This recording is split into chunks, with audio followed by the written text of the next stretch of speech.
તો વડોદરામાં તો બાઇકર્સ ગેંગને પોલીસે પાઠ ભણાવ્યો। પોલીસે બેફામ બાઇક ચલાવનાર પાસે માફી મંગાવી। ભરચક વિસ્તારમાં રીલ્સ બનાવવા આ બાઇકર્સ ગેંગ બેફામ બન્યા હતા અને બેફામ રીતે બાઇક હંકારી રહ્યા હતા।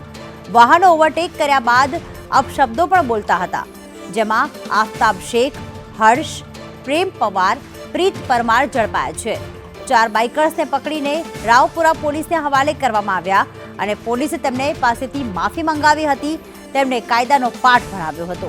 આપ જોઈ રહ્યા છો કે આ બાઇકર્સ ગેંગના જે દ્રશ્યો સામે આવ્યા છે, જેને પણ તેઓ ઓવરટેક કરી રહ્યા છે તેની સામે અપશબ્દો પણ બોલી રહ્યા છે, સાથે બેફામ રીતે આ બાઇક હંકારતા નજરે પડી રહ્યા છે। તે પોતાનો અને અન્ય બંનેનો જીવ જોખમમાં મૂકી રહ્યા છે, ત્યારે પોલીસે તેમને પકડી પાડી અને તેમની પાસેથી માફી મંગાવી હતી।